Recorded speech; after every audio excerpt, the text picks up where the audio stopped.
From the world of politics to the world of business, this is Balance of Power.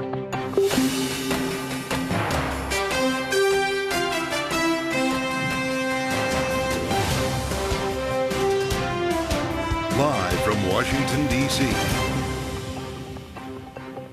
From Bloomberg's Washington, D.C. studios to our TV and radio audiences worldwide, welcome to Balance of Power. Alongside Joe Matthew, I'm Caitlin Lyons. Fresh polling shows Kamala Harris gaining ground on the issue of the economy as President Biden heralds the administration's economic progress and the Fed's rate cut in a speech today in Washington. We'll have more this hour with our political panel and with House Financial Services Committee member, Republican Congressman French Hill of Arkansas, who will also shed light on Congress's plan to avert a government shutdown. And we'll be joined by Democratic Congressman Krishnamoorthi of the House China Select and Intelligence Committees, with Israel now saying it's in a new phase of regional war after this week's attacks in Lebanon. Thanks for joining us on the Thursday edition of Balance of Power here on Bloomberg TV and radio. A lot to cover today, Kaylee. We start once again with the economy by way of the White House and the campaign trail. Joe Biden today taking a bit of a victory lap, although I guess I can't call it that, maybe a progress lap. Yeah, he actually went out of his way to say he was not there at the Washington Economic Club to take a victory lap. This is what he said instead. So let's be clear. The Fed lowering interest rates isn't a declaration of victory. It's a declaration of progress. It's a signal we've entered a new phase of our economy and our recovery. Joining us now, Bloomberg's Josh Wingrove covering the White House for us. Josh, shades of mission accomplished here? Yeah. This isn't a TV hit. It's just a discussion. This is semantics. Of course, it's a victory lap. He's just there. Anyway, whatever. He's there to tout his policies, okay. And that's the hair they're splitting. With work to be done is his point, right? Every White House statement on the economy begins with prices are still too high. Right. So that's the not mission accomplished part. And of course, there is still work to be done, and that was the whole point about why we were debating whether it was going to be 25 or 50. Calls from some Democratic circles to have gone earlier or to have gone higher this week. Senator Warren jumps to mind, calling for 75. But Biden had been on the trail earlier this year promising or predicting, I guess I should say, rate cuts in a way that made it seem like his staff were saying, don't worry, boss, these are coming down the pipe. And, of course, they took a lot longer than maybe they seemed to think. So that's where we're at on this one. And he just, well, he's in the sort of burnishing stage, I guess you could say, of his presidency right now and wants to plant a flag that they've sort of tamed this beast. Well, and that Kamala Harris, as vice president, had a role as well. Part of this is burnishing her credentials, too, as polling is now suggesting, including the latest out from Morning Consult, that she's pulled even with Donald Trump on the issue of the economy, 46 to 46%. And, of course, you have a new piece just come out, a big take on the Bloomberg terminal and online that looks at Harris and who she is and what she might mean for the economy in Wall Street. Yeah, I think she's getting a boost from some of Trump's proposals, right? She's hitting him on the tariff proposals, which she's calling a Trump tax. Yep. Of course, that would reflecting costs being passed on to American consumers by these tariffs, which have big money attached to them. So she seems to be getting a bit of a boost on that. That's unusual, of course, for a Democrat to close that trust gap on that question on the economy, and it's a positive sign for her. There's been a bunch of positive signs for her lately. Poll today for the New York Times showed her ahead in Pennsylvania, which could be the decisive state. But she's not saying a lot, right? And this is making a strategic choice to when she says stuff, it's as often as not to back away from previous positions like on fracking or Medicare for all or phasing out internal combustion engines by 2040 to sort of keep doors open. And so for this piece that just landed, we dove into some of the history books, if you will. Our colleague Karen Breslau has spoken with Kamala Harris many times, dating back to when she was a DA in San Francisco 20 years ago. And the takeaway is that she's always sort of rejected these, like what she calls false choices. In other words, she's not too burdened by changing her mind on things. One other takeaway is we're headed for a tax fight, it looks like, next year in Washington, right? Looks like a divided government scenario unless John Tester pulls out what Democrats would, consider a miracle or at least a, positive outcome for their party in Montana. What are they going to give up in negotiations, or what are they going to dig in on? You look through Kamala Harris's history, one thing that she has always come back to is kids, programming, justice interventions, diversion programs, that kind of thing. So I think when we start to plot out what her presidency would look like in those tax cuts, I think that child tax credit she's banking on is going to be maybe the one thing that she clings to when they have to start giving up some hard choices in those talks. All right, Bloomberg's Josh Wingrove co-author of a great piece. You can find it on the terminal now and online.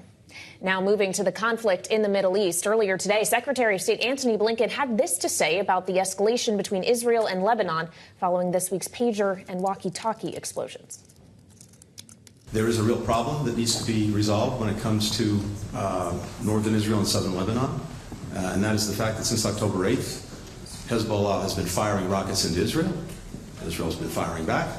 The population in both northern Israel and southern Lebanon has had to flee their homes, and we all want to see them be able to go back to their homes. Joining us now for more is Bloomberg government's Courtney Rosen, who covers the White House. Courtney, obviously we heard from Hezbollah today vowing retaliation, saying that they did see these explosions, which Israel has not claimed credit for, as an act of war. How concerned is this administration about an entire new front opening up? Well, publicly, they are trying to tamp down concern. Yesterday, Admiral John Kirby, who's President Biden's spokesperson on national security, said to reporters that they're working on intense diplomacy to prevent war between Lebanon and, on that border between Lebanon and Israel. They also keep coming back to this idea of a ceasefire, that would help de-escalate tensions in the whole region. And when I say ceasefire, I mean between Hamas and Israel in the Gaza Strip. That was constantly on repeat today as I was sitting in White House briefings, that we still see a ceasefire as possible, and we see this as a way to de-escalate the situation that we've seen in the last couple of days. If this does tip off with Hezbollah, Israel is suggesting that it will as they turn to the north in what they're calling a new phase. What will be America's posture here? We've had a carrier strike group remain in the region as a deterrent. Will we use it? President Biden is headed next week to the United Nations in New York, the summit with all the different world leaders. He's not at this point scheduled to meet with Prime Minister Benjamin Netanyahu from Israel. I would expect him to see him lay out the answer to your question in the coming days, especially out of the Pentagon as well. But he hasn't exactly laid out. The posture publicly is we see this can be de-escalated. We can still reach a ceasefire with Hamas. They're not publicly saying that what Israel is saying, which is diplomacy is not working. Yeah.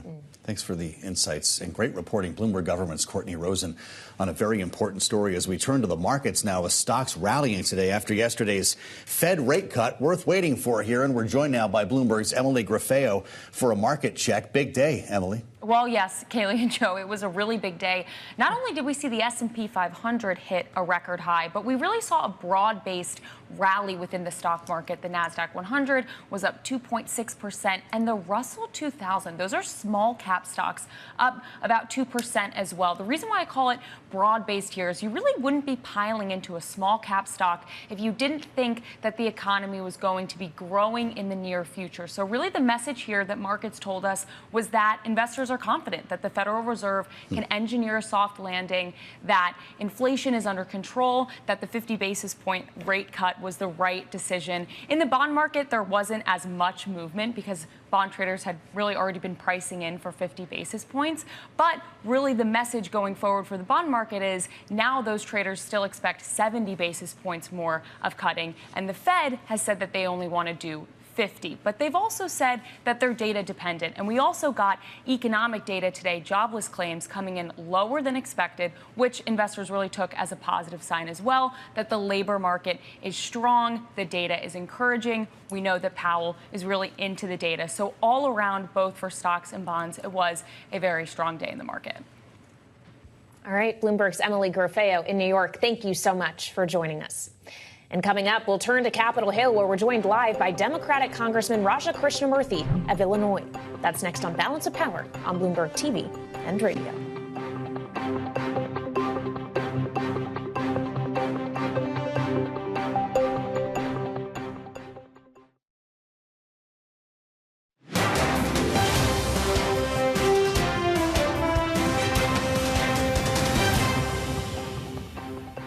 Hezbollah has really very little incentive to escalate. They may want to retaliate, but a larger war would be very damaging to the Lebanese population broadly and could damage their political support.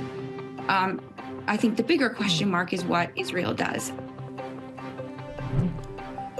That was Jennifer Kavanaugh, Senior Fellow and Director of Military Analysis for Defense Priorities, talking with us on the early edition of Balance of Power. Joining us now, Democratic Congressman Krishnamoorthi of Illinois. Congressman, it's great to have you back. Welcome as a member of the Intelligence Committee and, of course, ranking member on the China Select Committee. You're very well aware of the need for Pentagon funding as part of this budget debate that's underway right now. We've been hearing from a lot of defense hawks who don't want any part of a 6-month CR. That, of course, failed when it went for a vote last night. So I'm wondering, we're hearing about a 3-month clean CR without the SAVE Act that the Speaker might put on the floor this week. If he does that, he's going to need Democrats like you. Would you support it? Yeah, if it's clean. It can't have any riders that target, abortion rights or gay people or any number of, different groups that, unfortunately, some of my colleagues on the other side like to target. But if it's clean and it's a short-term extension of government funding, let's do it. Well, I guess we'll all have to wait and see if that actually comes to fruition and how quickly it can do so with the deadline quickly coming here, Congressman. Of course, it is not just your duty as Congressman to be dealing with funding questions, but you also sit on a number of committees, including the Intelligence Committee. So if we could talk about what's happening in the Middle East now that we've seen this explosions that Israel hasn't claimed credit for of pagers and walkie-talkies in Lebanon, talking about a new phase of this regional war. How concerned are you about this being a whole new front that Israel is going to have to open? I'm very concerned. We can't have an all-out regional war. I mean, as it is, we have at least 5 fronts at this point where Israel is dealing with different enemies, different adversaries, different foes, and opening another front on, with regard to Lebanon and Hezbollah, I think would be a bad thing. I think at the heart of the matter is getting to a ceasefire for hostages deal and humanitarian aid into the Gaza Strip. That is the #1 thing that we should all be driving toward. I think there has to be more intensive diplomacy, and quite frankly, I think other parties in the region need to exert their leverage to make it, come to pass. Yeah. What are you hearing, Congressman, on the Intelligence Committee about this whole scheme to have exploding pagers and walkie-talkies in the hands and on the bodies of members of Hezbollah? We've obviously seen a lot of people get hurt, and a couple of dozen people now have died. Was this an attempt to prevent a wider escalation, to prevent a response from Hezbollah, or to draw them out? I don't know exactly. I think that what is clear is that Israel, or I shouldn't say Israel, has claimed credit for it, but it appears that Hezbollah members have been targeted and they were asked to basically stand down on the northern front. They didn't, and then there was a second attack. Nasrallah has now come out and vowed revenge or retaliation. There's just tens of thousands of people on either side of the border who are basically displaced from their homes in Israel and in Lebanon. And so we have a situation where I respectfully submit we don't want an all-out war to erupt, because Hezbollah, unlike Hamas, has maybe more than 100,000 missiles. And so if they start raining these missiles on especially critical infrastructure in Israel, that's a very, very serious scenario, and one that could, prove catastrophic. Well, especially when we consider that firepower, if you will, Congressman, does the threat of that kind of conflict Israel might have to face with a better armed proxy take away leverage from the United States and this administration as they are still trying to push for Israel to agree to a ceasefire with Hamas? What leverage can the U.S. exercise when Israel might be facing threats from multiple directions? Well, look, we stand shoulder to shoulder with Israel. We have an ironclad commitment to aiding them, and they have, of course, the right to defend themselves. However, in this situation where you have, of course, an ongoing war in the Gaza with Hamas, you have Iran, you have the Houthis, you have militias in Iraq and Syria all targeting the Israelis, do we really want an all-out conflict on the northern front? I respectfully submit the answer should be no. And so I think that this is kind of, I think what the Israeli military would probably be suggesting as well. My biggest concern is Netanyahu. I don't understand exactly what his end game is. I would prefer to see, again, a ceasefire for hostages in the Gaza Strip, along with humanitarian aid. That's what we should be focused on. I have to ask you for your view and from your perch as ranking member on the China Select Committee, Congressman, about the momentum that we're seeing in Congress now to counter China. We just came off of a week that was billed as China Week in the House and saw the passage of the Biosecure Act, blacklisting Chinese biotech companies. Of course, we saw the law on ban or divest TikTok. And I wonder what you see as coming next as we build this mosaic of legislation aimed at Beijing. Well, it all depends on Beijing. If Beijing lowers its aggression economically, technologically, and of course, with regard to our national security and militarily, if they lower the tensions, they lower the aggression, then we can lower our countermeasures along with our friends, partners, and allies. However, if they continue to ratchet up tensions, such as in the South China Sea, where they're ramming Philippine ships, if they dump electric vehicles, for instance, around the world in a bid to undercut their competition and destroy their competition, then we're going to, have to protect our interests at the same time that we work with our friends and partners and allies. So that's really the scenario that we're looking at right now. Congressman, in the committee, you heard testimony today from a number of individuals, including Anna Puglisi, about concern that the Chinese Communist Party is using law to silence critics. Is there a solution to that problem? I think so. And just for your viewers' benefit, basically what's going on is that a lot of Chinese entities, CCP-affiliated companies, are sending cease and desist letters to various scholars, academics, dissidents, people who would criticize the Chinese Communist Party. And essentially, what ends up happening is that these academics and scholars know that in order to prove the truth of their allegations in defending against a libel suit, for instance, they would have to take discovery of those entities in China.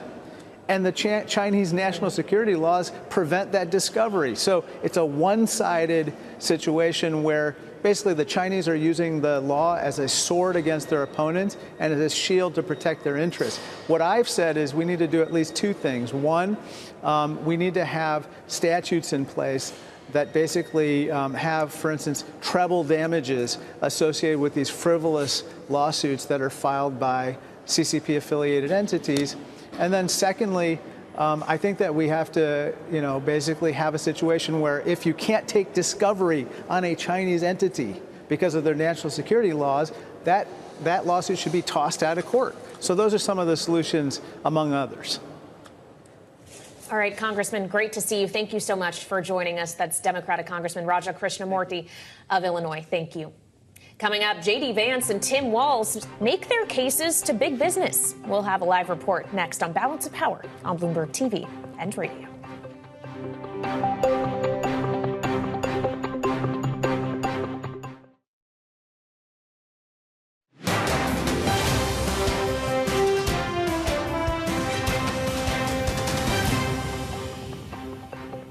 This is Balance of Power on Bloomberg TV and radio. Thanks for joining us. I'm Joe Matthew alongside Kaylee Lyons in Washington.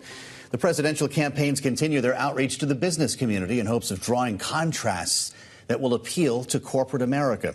The Business Roundtable, which represents more than 200 CEOs, saw a pair of important visits today. And Bloomberg's Tyler Kendall has the story for us. Tyler? Hey, Joe, both campaigns made their pitches to the private sector today. Republican vice presidential nominee Senator J.D. Vance and his Democratic counterpart, Governor Tim Walz, separately addressed the Business Roundtable here in Washington. The group includes CEOs from some of the largest companies. We know GM's Mary Barra and Home Depot's Ted Decker were slated to be there today.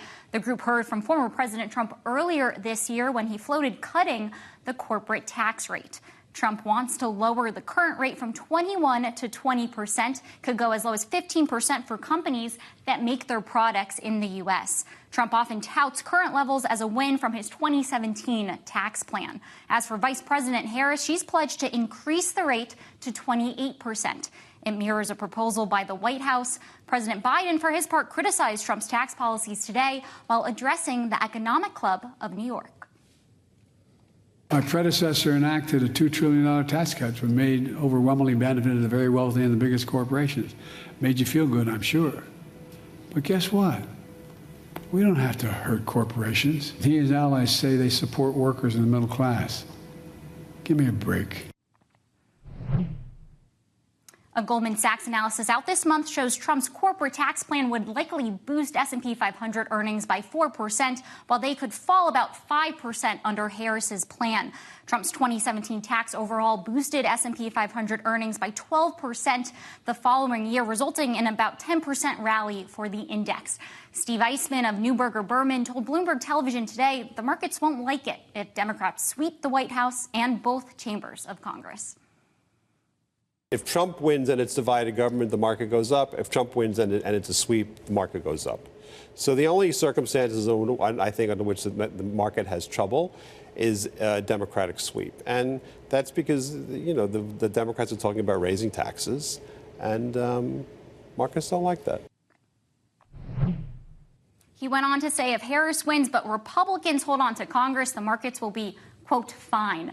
Congress will be critical to passing the next tax code slated for 2025. Trump is campaigning on various tax cuts beyond corporations. A Bloomberg News analysis estimates his plans could cost $10.5 trillion over a decade, although Joe and Kaylee, it's unlikely Congress passes every one of his proposals.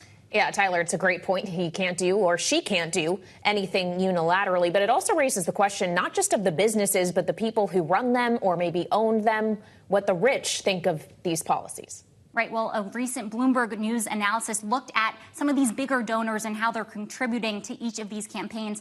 And it found that so far, former President Donald Trump is beating Vice President Kamala Harris when it comes to the actual tangible money coming in from big donors. He's raked in about $24.4 million from 13 people on the Bloomberg Billionaires Index. That's about double the rate that Kamala Harris has brought in. But she's actually brought in from more individuals. 20 people on the list have given to her campaign so far. So it's clear that they are courting both corporations, but also some of these individual donors, and how that outreach is going as Trump keeps polling from maybe perhaps some of the same individuals while Kamala Harris is trying to broaden that base.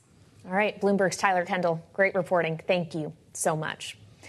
Now, coming up, we'll turn back to Capitol Hill and the other side of the aisle as we assess the funding plans of this Congress, who just has less than 2 weeks to avert a government shutdown. Republican Congressman French Hill of Arkansas, member of the House Financial Services Committee, will join us next on Balance of Power on Bloomberg TV and radio.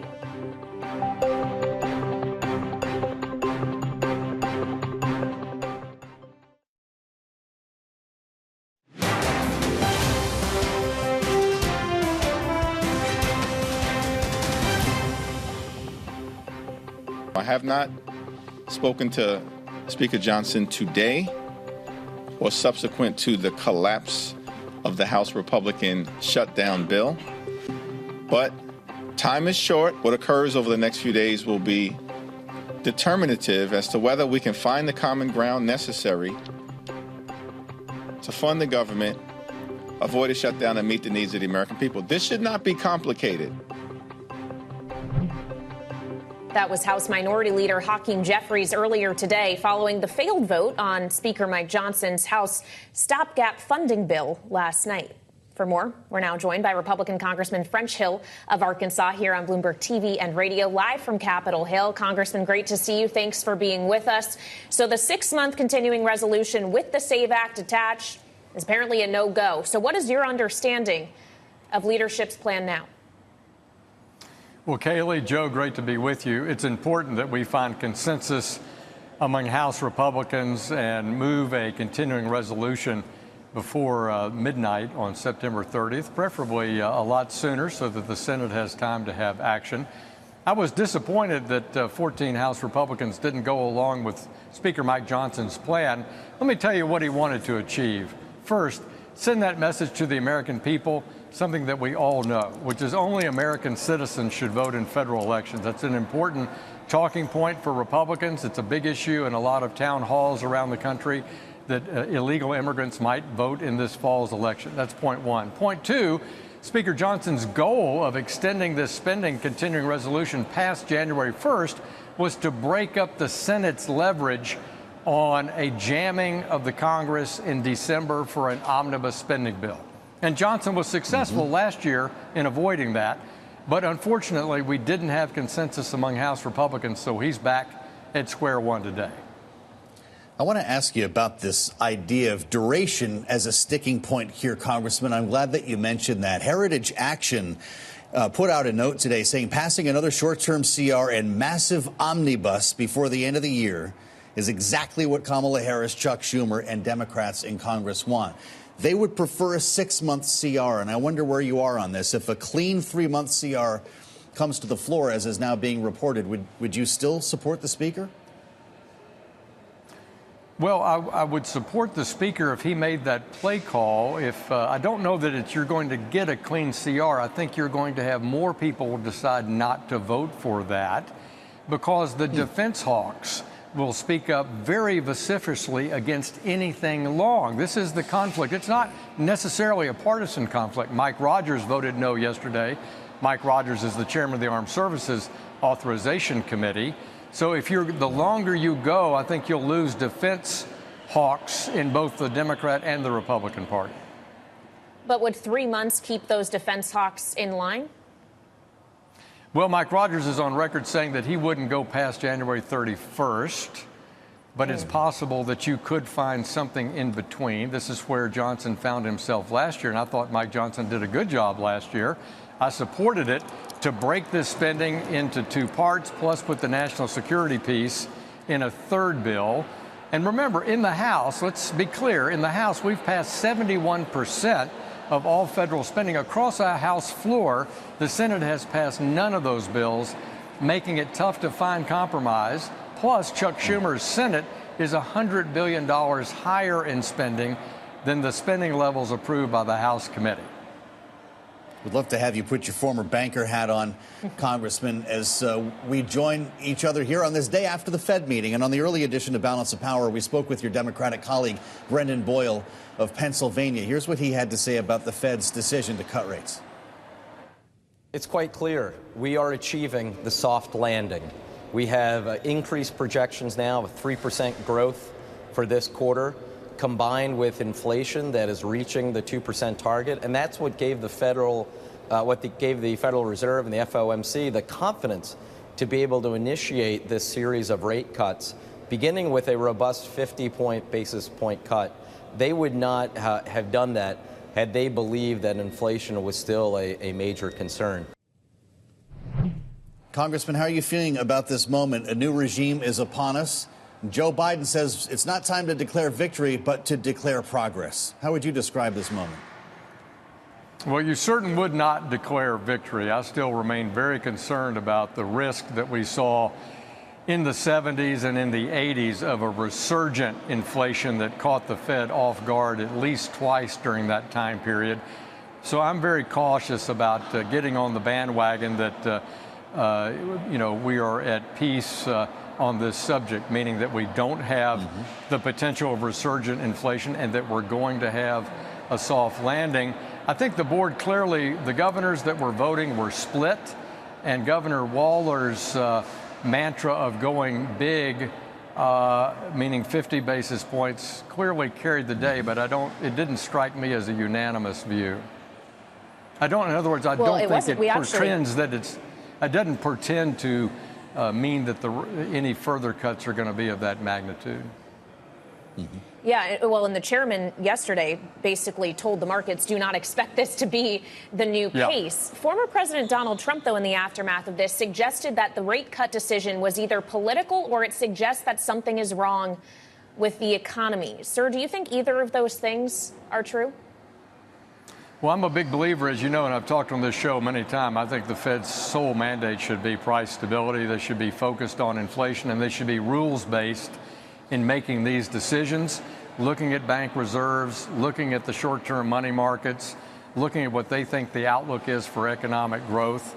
So I'm not going to second guess what they did, but we need to be data-driven in these decisions. I don't think that those governors that are voting are making per se a political decision, but I hope they're making a data-driven decision.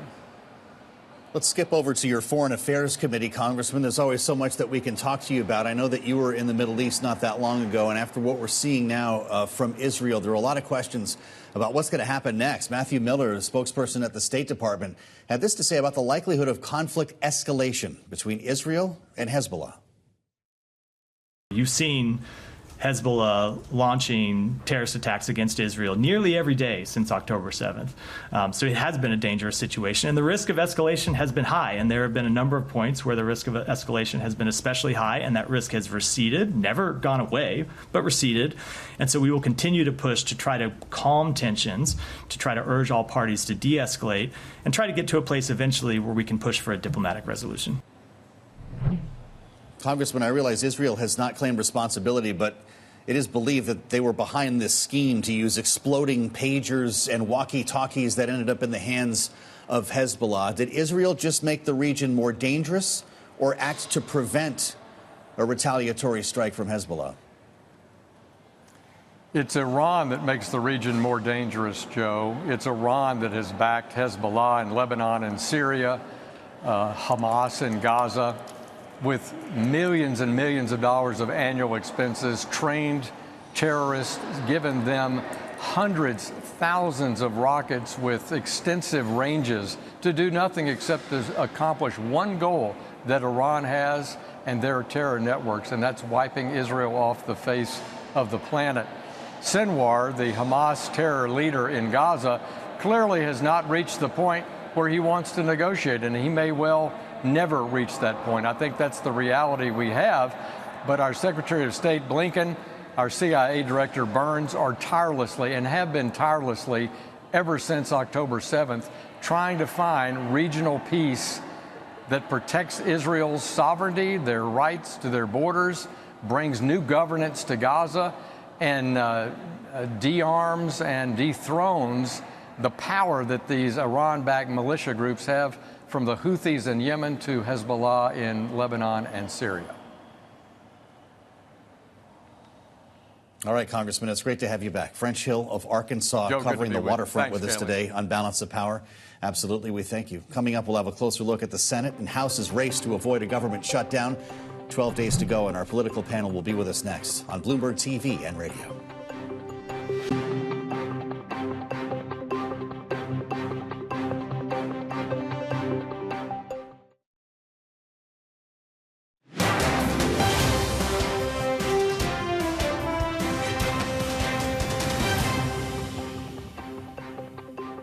The bottom line is very, very simple, and that is you need a bipartisan agreement to get things done, and hopefully Speaker Johnson will learn that. He's not, by trying the partisan route, he's flopped, totally flopped right on his face.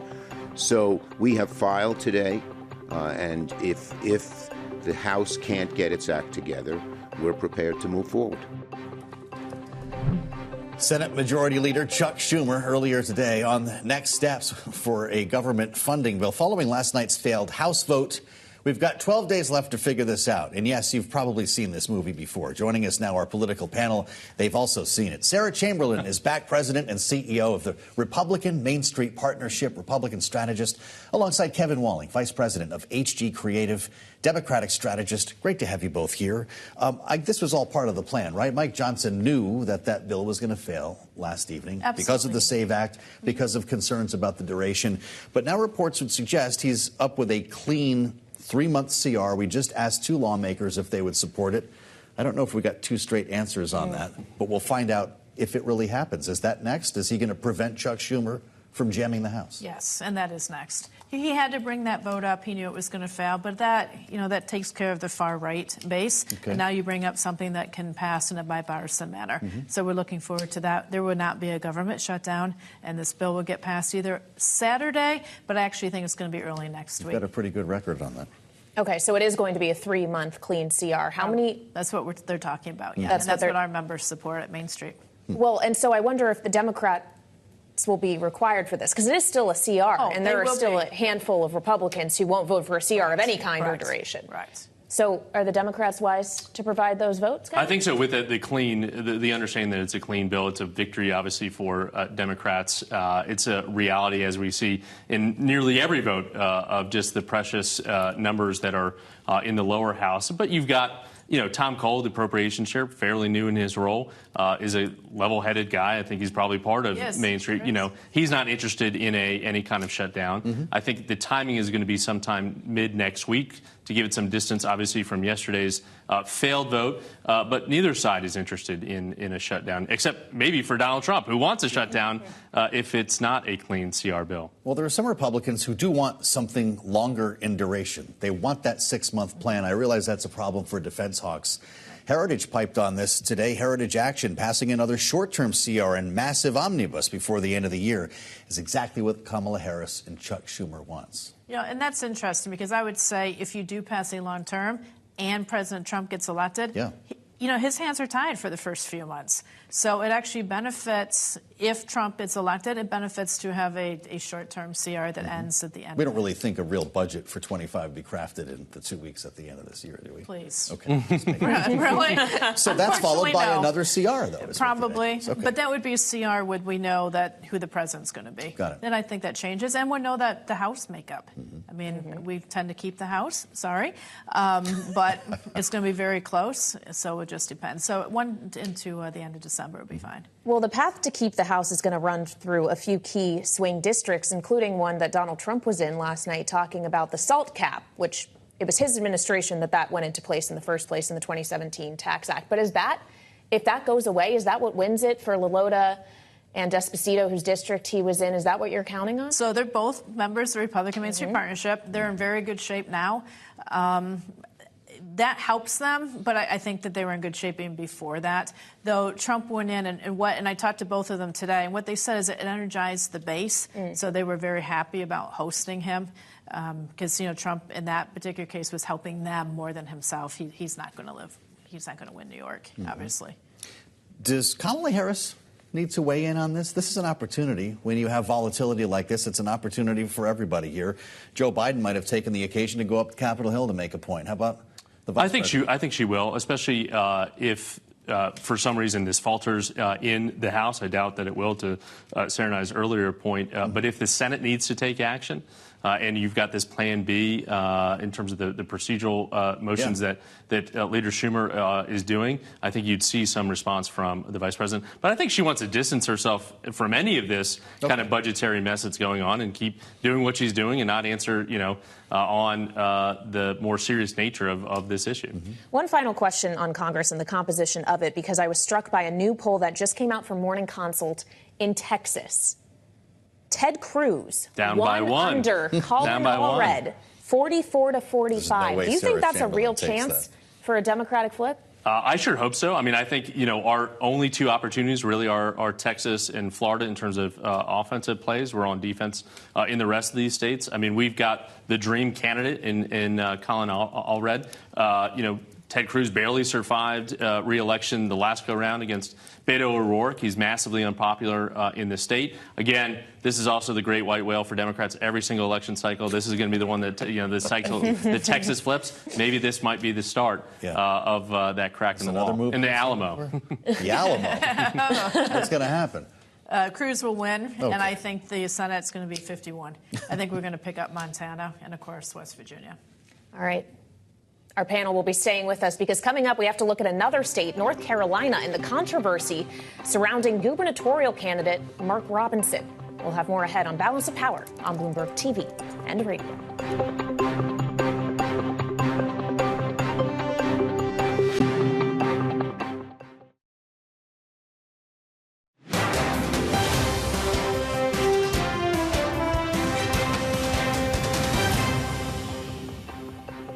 you all have seen the half-truths and outright lies of Josh Stein on these ads over and over again. And now a story leaked by him to CNN is appearing now. Let me reassure you, the things that you will see in that story, those are not the words of Mark Robinson. You know my words, you know my character, and you know that I have been completely transparent in this race and before. That was North Carolina gubernatorial candidate Mark Robinson addressing a report about him published this afternoon. CNN out with an article detailing those accusations, including controversial comments that he allegedly made on a porn forum in which he referred to himself as a black Nazi and a, quote, perv. And that's about all we're comfortable saying live on the air. Back with us now, our political panel, Sarah Chamberlain and Kevin Walling. So as we consider this candidate in North Carolina, which, mind you, is a critical swing state, the Harris campaign has already put out video of Trump talking about Mark Robinson as Martin Luther King on steroids. According to this piece in one of these forums, he referred to Martin Luther King as an effing commie. Great. Does this lose Donald Trump? I'm so happy you're going to Sarah with this question off the bat. Thank you so much for starting with me. Listen to this conversation. One thing I never thought we'd have to talk about on TV, but my family lives in North Carolina. I would say this is embarrassing. I think that we're handing it, obviously, to the Democrats. I do think this is going to hurt Donald Trump down there. But I really want to emphasize we got in this position because people do not vote in primaries. If people would turn out and vote in primaries, we hopefully would have better candidates than Mark Robinson. I guess a couple of questions. Where's the Democratic Oppo machine? How come we're finding out about this now? Because apparently there were a lot of folks in North Carolina, or some who were aware of this. And what does it mean for the presidential contest?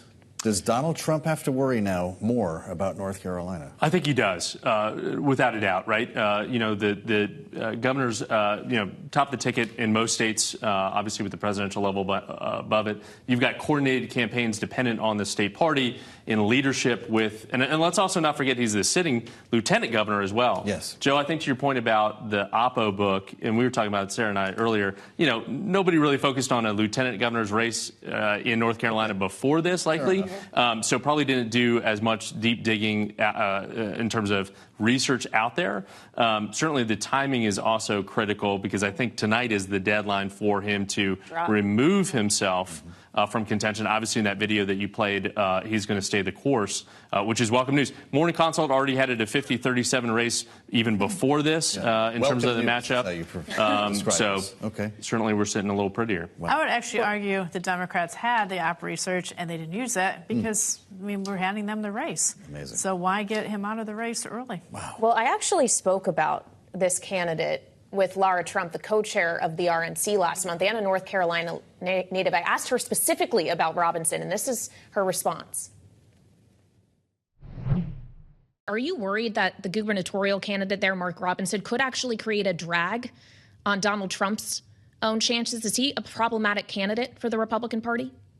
No, listen, I don't think you've ever seen that sort of movement for Donald Trump. In fact, I would say it's the opposite. I think that Donald Trump typically helps out the candidates in these various races, down ballot races, whether it's within the state or for the House or the Senate. And so that's not a concern at all. So what's Trump and the RNC's next move with this one, Sarah? I would think that they've made a phone call to try to get him off the ticket. That would be my next move because I disagree with her. That was in August. This is a problem for Donald Trump, without question. He's in North Carolina tomorrow night, right? In the next 24 to 48 hours. Yeah. This was not something that was going to be part of the rally, right? They had already cut ties, I think, for live events and so forth. But does he have to talk about it? He's going to have to, I would think. This is a mess for Donald Trump. I don't know where he really goes on this one. Of all the scandals, this is really one of the worst we've seen. Well, so then if you're the Harris campaign, is this actually, when you're trying to divvy up resources between a handful of swing states, given the polling we're seeing that it's really tight in the states you have to win, North Carolina's just a nice to win, could they actually pull back there and let this work its course? Potentially. I think that's a great question. You also have an incredibly strong candidate for governor on our side, right? Josh Stein, known entity, has been elected and reelected, I think, over the course of 2 decades as the state's attorney general.